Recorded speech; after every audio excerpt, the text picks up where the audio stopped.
ओम नमः शिवाय, हर हर महादेव, जय महाकाल। कैसे हैं सब लोग? मेरे देव आदिदेव महादेव जी की कृपा सदैव आप भक्तों पर यूं ही बनी रहे, आपकी सारी मनोकामनाएं पूरी हो, यही मैं महादेव जी से प्रार्थना करता हूं।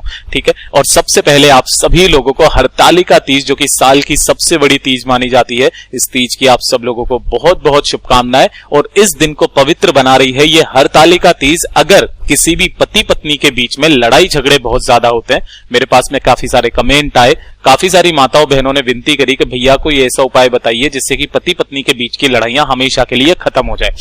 छोटी छोटी सी बातों पर लड़ाई झगड़े हो जाते हैं, इतनी ज्यादा समस्या प्रॉब्लम क्रिएट हो चुकी है वो कभी अपनी एक दूसरे की जो परेशानी होती है उसे भी डिस्कस नहीं कर पाते हैं, है ना। छोटी सी जो बात होती है वही एक कलेश का रूप धारण कर लेती है, पता भी नहीं चलता कि भैया बात क्या थी, और फिर भी लड़ाई झगड़े जबरदस्ती के होते रहते हैं, है ना। तो आपको घबराने की जरूरत नहीं है, मात्र छोटा सा उपाय इस दिन कर लीजिएगा और आपकी सारी कामनाएं पूरी होगी। मात्र कुछ ही समय में आपको इसका असर दिखाई देने लगेगा। आपके दोनों के बीच में प्रेम संबंध फिर से वापस बनने लगेंगे, जितनी भी लड़ाई झगड़े होंगे वो सारे खत्म जरूर होंगे। पूज्य गुरु जी की कथा से सुन करके और समझ करके पूरे उपाय को बड़े ही आसान भाषा में आपको बताऊंगा, परंतु उससे पहले आप सबसे एक छोटी सी गुजारिश करूंगा कि जो लोग पहली बार आए हैं ना, चैनल को सब्सक्राइब जरूर कर दीजिएगा और वीडियो को लाइक करके महादेव जी का कोई सा भी प्यारा नाम कमेंट बॉक्स में लिखना मत भूलिएगा। ठीक है। इस पूरे वीडियो के अंदर हम लोग 3 महा उपायों के बारे में बात करेंगे जो कि आपकी अलग अलग मनोकामना पूर्ति के लिए सिद्ध होंगे। ठीक है। सबसे पहले बात कर लेते हैं पहले वाले उपाय की तरफ। ठीक, देखिए पहले वाला उपाय किन लोगों को करना है कि जिन पति पत्नी के बीच में बिल्कुल भी नहीं बनती है ना। जो पति पत्नियां होती है ना, उनमें लड़ाई झगड़ा कुछ जरूरत से ज्यादा ही होने लगा है, पहले जैसा प्रेम ही नहीं बचा है, छोटी छोटी सी बातों पर ही कलेश का रूप धारण हो जाता है, फिर एक दूसरे से बात नहीं करते हैं, मनमुटाव हमेशा बना हुआ रहता है ना। तो एक दिन इस वाले उपाय को जरूर कर लीजिएगा। ठीक है, ध्यान से सुनिएगा। आपको चाहिए होंगे थोड़े से हरे मूंग, ये चीज ध्यान रखना। गुरुदेव ने बहुत जोर करके बताया था कथा में, हरे मूंग, इसकी कोई संख्या फिक्स नहीं बताई है, उन्होंने बताया थोड़े से हरे मूंग लेकर के, और क्या करना, एक स्टील की कटोरी लेना या कोई सी भी जो भी आपके पास कटोरी मिल जाए उसे ले लेना। उन हरे मूंग को इसके अंदर आपको डालना है और इसको पानी से भर देना है, जिससे क्या हो जाएगा, 4-5 घंटे के लिए वो जो होते हैं ना हरे मूंग, वो थोड़े से फूल जाएंगे, है ना। तो आपको गले हुए फूले हुए आपको क्या चाहिए, हरा मूंग चाहिए। इसी के साथ में आपको चाहिए होंगी 7 बेल पत्र। ध्यान रखना जो कहीं से भी खंडित ना हो, अगर नहीं मिलते हैं ना तो शिवलिंग से उठा लेना, धो करके काम में ले लेना, लेकिन खंडित आपको नहीं चढ़ाना है। ठीक है। और इसी के साथ ले लेना 1 लोटा शुद्ध जल अपने घर का। ध्यान रखना ताजा जल लेना, पुराना जल मत ले लेना, 2-3 दिन पुराना वाला जल। आप एक काम जरूर कर दिया कीजिए कि जब भी आप सुबह सुबह उठें, स्नान ध्यान करें, तो एक छोटा सा कलश जो है ना, भर के ताजा जल से मंदिर में उठा करके रख दिया कीजिए या मंदिर के पास रख दिया कीजिए। तो जो भी मंदिर के लिए जल होगा ना, आप उसी में से इस जल को लेना और मंदिर के लिए उसी वाले कलश में से जल काम में लिया कीजिए। ठीक है। तो ये आपने जल ले लिया। इन सभी चीजों को लेकर के आपको पहुंचना होगा कहां पर, मेरे देव आदिदेव महादेव जी के मंदिर शिवलिंग के पास। लेकिन ध्यान रखना, वहां जाने से पहले आपने जो ये हरे मूंग गलाए हुए हैं ना, फुलाए हुए हैं, इसमें से जो भी पानी है ना उसे आपको अलग निकाल देना है। केवल आपको इसमें हरे मूंग रखना है जो फूले हुए हैं, और इन्हीं के ऊपर आपको क्या रख देने हैं, जो भी बेलपत्री, जैसे कि हरे मूंग यहां पर हो गए, ठीक है, और जो बेलपत्रियां हैं, जो आपने 7 बेलपत्रियां ली है, उन्हें इसी के ऊपर रख देना। जब आप महादेव जी के मंदिर पहुंचेंगे, सबसे पहले दर्शन होंगे आपको नंदी बाबा के, है ना।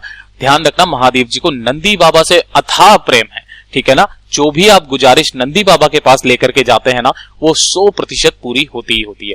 आपको यहां पर जाना है, उस कटोरी को, ये जो उठा वाला पैर है ना नंदी भगवान का, ये वाला, इसके पास में आपको रख देना है।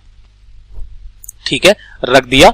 रख देने के बाद में अपना नाम और गोत्र बोल करके आपको जो भी परेशानी है ना, नंदी बाबा के इस वाले कान में कह देनी है। लेकिन कह देने से पहले आपको एक शब्द बोलना होगा, शूयशा, है ना। शूयशा बोल करके आपको अपनी कामना, ये जो उठा वाला पैर है इसके तरफ जो वाला कान है ना, उसमें आपको चुपचाप कह देना है। कह देने के पश्चात आपको यहां से इस कटोरी को उठाना है, इसमें से जो बेल पत्र है उन बेल पत्र को निकाल करके आपको मेरे देव आदिदेव महादेव जी की शिवलिंग पर आपको समर्पित कर देने हैं। किस तरीके से कि सभी जो बेल पत्रियां होगी उनकी जो डंडी होगी जलाधारी की तरफ होगी और बीच वाली पत्ती आपकी तरफ होगी। कुछ इस तरीके से आपको समर्पित करना, और 1 लोटा शुद्ध जल मेरे देव आदिदेव महादेव जी को समर्पित करना शिव शक्ति के नाम से, है ना। जब भी पति पत्नी का कोई सा भी उपाय होता है ना, तो आपको शिव शक्ति के नाम से ही आपको 1 लोटा शुद्ध जल यहाँ पर समर्पित करना। समर्पित कर देने के पश्चात जो भी जल बहता बहता जलाधारी से नीचे की तरफ आएगा ना, उसको जल को एकत्रित करना और घर जाकर के दोनों पति पत्नी इसको कैसे भी करके ग्रहण कर लेना। बस एक दिन इस उपाय को करके देख लीजिएगा, दूसरे दिन से ही आपको इसका असर दिखाई देने लग जाएगा। ये हो गया पहला उपाय।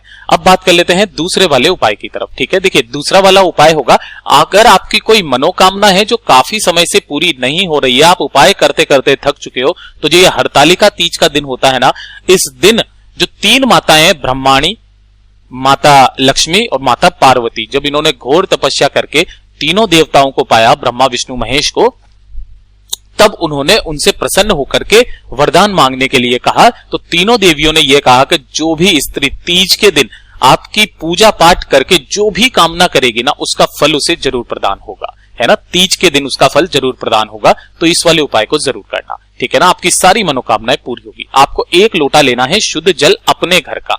ठीक है ना, जैसा मैंने अभी अभी आपको बताया था उसी तरीके से जल ले लेना, और इसी के साथ लेनी होगी आपको 21 बेलपत्र। कितनी बेलपत्र लेनी है? 21 बेलपत्र लेना है इसके अंदर, है ना, जो कहीं से भी खंडित ना हो, ध्यान रखना।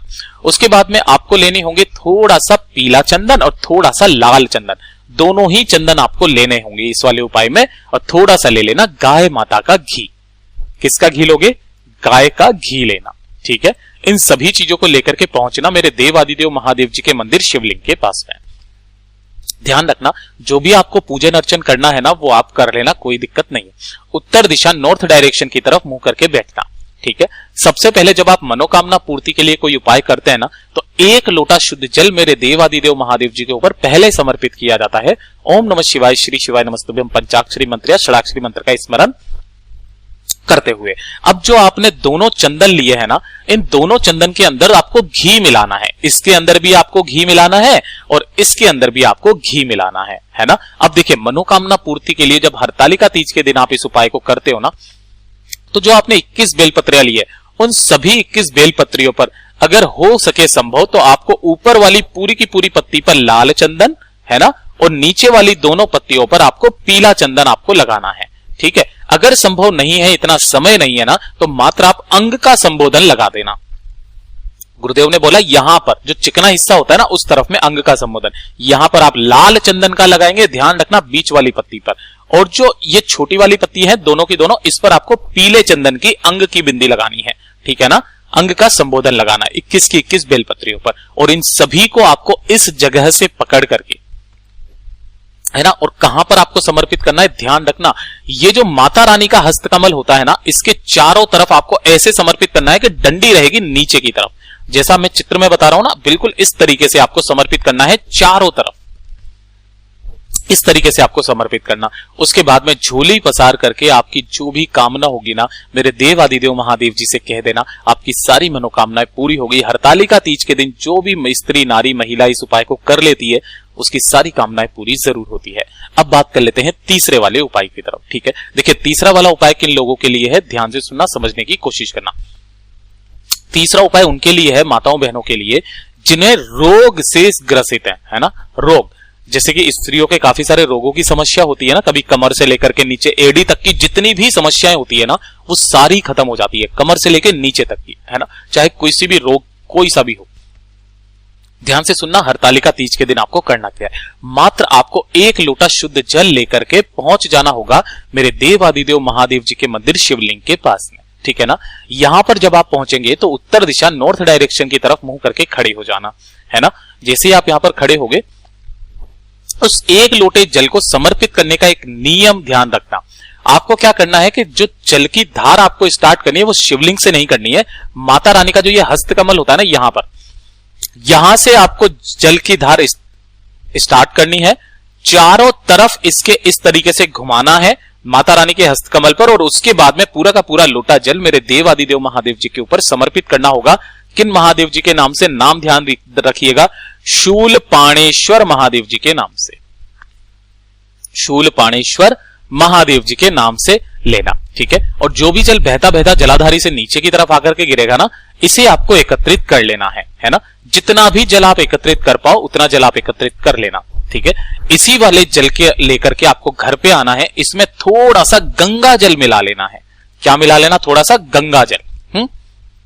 और इसे 3 दिन तक लगातार आपको ग्रहण करना है। देखिएगा आपकी जो भी समस्या होगी ना वो धीरे धीरे करके खत्म होने लगेगी। पूज्य गुरु जी के ये सभी उपाय बहुत ही ज्यादा खास और अद्भुत है, जरूर कीजिएगा। साथ ही साथ वीडियो पसंद आया हो तो लाइक जरूर करना और चैनल को सब्सक्राइब जरूर कीजिएगा। मैं मिलता हूं आपसे अगले वीडियो में, तब तक के लिए ओम नमः शिवाय, जय महाकाल।